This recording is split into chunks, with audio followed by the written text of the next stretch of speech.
acertou a mão do companheiro que estava apoiando ele. É uma atividade perigosa. E é complicado quando você se envolve em uma atividade perigosa.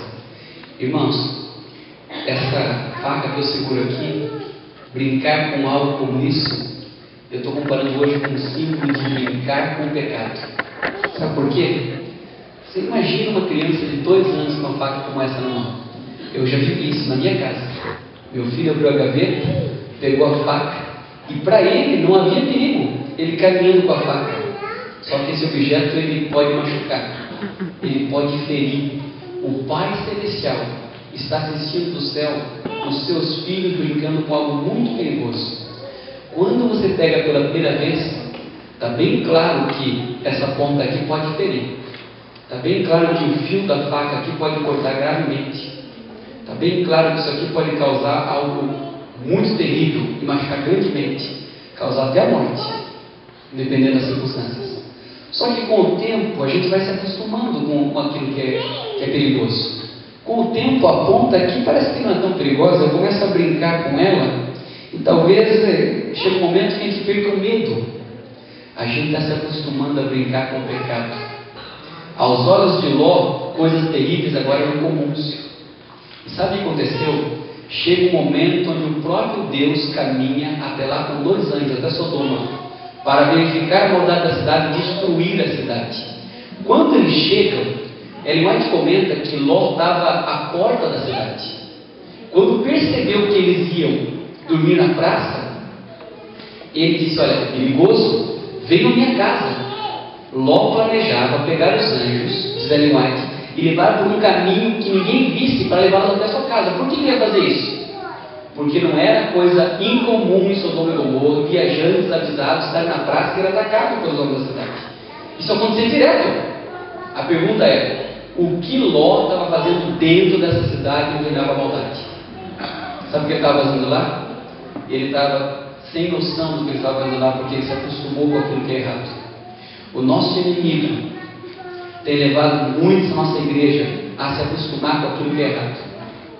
O pecado não parece tão feio, não parece tão grave, não parece que Deus vai me cobrar se eu fizer. E quando a pessoa percebe, é tarde demais. O Pai Celestial quer tirar da tua mão aquilo que pode trazer grande perigo, pode ferir você. O Pai Celestial se apavora ao ver os seus amados filhos com algo que pode trazer tanta tristeza para eles. E eu e você precisamos permitir que Deus tire o perigo da nossa mão. Sabe o que aconteceu com Sodoma? Sodoma e Gomorra perderam totalmente a esperança, porque quando Deus decide destruir algum lugar, Ele faz por 2 motivos. O motivo 1 é pela maldade, simplesmente. Esse motivo está claro. Agora tem o motivo 2. E o motivo 2 está aqui na Bíblia. Se você virar um pouquinho a página na frente em Gênesis, chegando no capítulo 18, você percebe o seguinte: no versículo 24 de Gênesis 18, Abraão pergunta para Deus, versículo 24: se houver porventura 50 justos na cidade, destruirás ainda assim, não pouparás o lugar por amor de 50 justos que nada se encontram? Longe de ti fazer tal coisa e matares o justo com o ímpio. E olha só o que Deus responde, versículo 26: Senhor, se eu achar em Sodoma 50 justos na cidade, pouparei a cidade por amor deles. Por que Abraão falou de 50? Você sabe por quê? Ele fez uma conta mental. Qual a conta que ele fez? A conta era a seguinte: ele pensou, olha, na casa de Ló tinha lá 200, 300 pessoas. Quando eles moravam no livro, todos eles serviam a Deus. Certamente, essa igreja de 300 membros que está fixada em Sodoma tem pelo menos 50 fiéis. Mas tinha 50? Infelizmente não. Abraão então, de forma atrevida, fala: Senhor, se não tiver 50, se for 45, o Senhor disse: não. Se for 40, não destruo. E se for 30, não destruo. E se for 20, não destruo. E se for 10, Senhor, não destruo. Abraão voltou para casa com a certeza de que a cidade estava poupada. Não passava pela mente de Abraão que lá não tinha 10 justos, porque antes tinha 300 da família de Ló, e Ló era um evangelista. O fracasso era completo, porque a família inteira de Ló tinha se acostumado com o mal e se apaixonado pelo mal.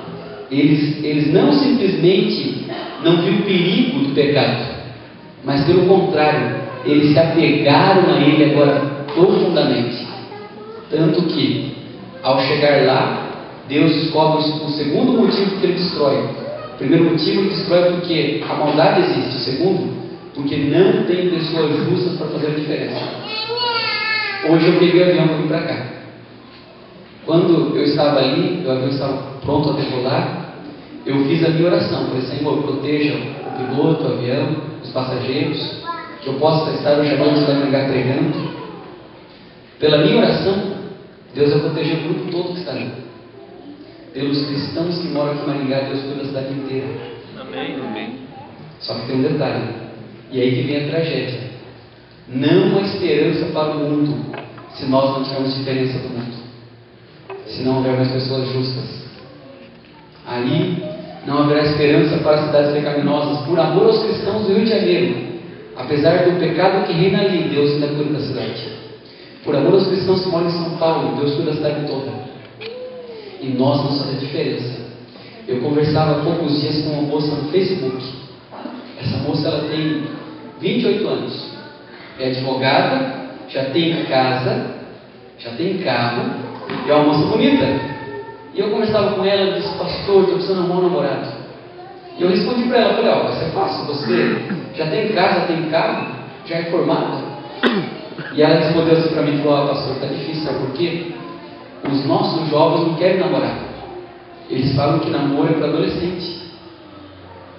Os nossos jovens querem começar a namorar e ir direto para o motel. Irmãos, aquilo me incomodou profundamente. Porque ela não tinha motivos para mentir, e porque se ela está falando, isso é a realidade em muitos casos. Se nós ficarmos igual ao mundo, não há mais esperança para o mundo. Se a gente se acostumar com o pecado que pode ferir, não há mais esperança para o mundo.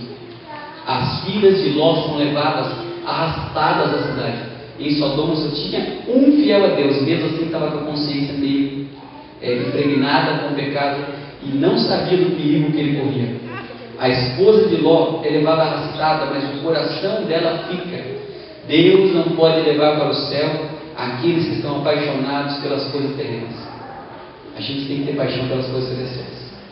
Cada um deve avaliar o seu coração, porque existem coisas que a gente esconde até da gente mesmo. Que é o seguinte, no fundo, nem todo mundo quer ser de verdade igual a Jesus. Porque isso envolve pagar um preço. Isso envolve deixar coisas que talvez eu me acostumei e gosto delas. Ló foi armando as suas tendas em direção de Sodoma e Gomorra. Como é que está a tua família? Você arma as suas tendas na direção do céu? Ou você está armando as suas tendas na direção de Sodoma e Gomorra? Você está brincando com algo perigoso? Ou a tua vida está nas mãos de Deus e Ele tem te libertado das dificuldades do mal? Eu quero terminar, irmãos, contando uma experiência que eu ouvi no IAP. Eu não sei se você conhece essa experiência. É do professor Osmindo. O professor Osmindo era nosso professor de matemática, lá diretor interno na minha época do IAP. Ele tinha frases belíssimas. Por exemplo, uma que ele tinha, que ele falava sempre, ele entregava a prova para a gente. E antes de começar a prova, ele falava assim, é melhor um 0 honroso do que um 10 coloso. E aquilo foi com a compressão na gente. Eu mesmo busquei alguns 0 honrosos ali, depois que ele falava isso. Sabe? O professor Osmino um dia estava na aula, e ele era um homem assim, sério. E naquele dia, enquanto ele estava falando sobre Jesus, na cruz do Calvário, lá no fundo, um dos rapazes da escola, ali da sala, brincou com essa questão. E ele estava virado para o quadro se escrevendo. Nessa hora, quando alguém brincou com Jesus na cruz, ele voltou assim, parou e disse assim para o pessoal, falou assim, não brinquem com coisas sérias. E a gente ficou em silêncio, porque a gente nunca viu ele falando naquele tom, daquela forma. E ele contou para nós a história do filho dele. O filho do professor Osmindo estava em uma oportunidade junto com ele quando ele era diretor da Região do Sul, do colégio.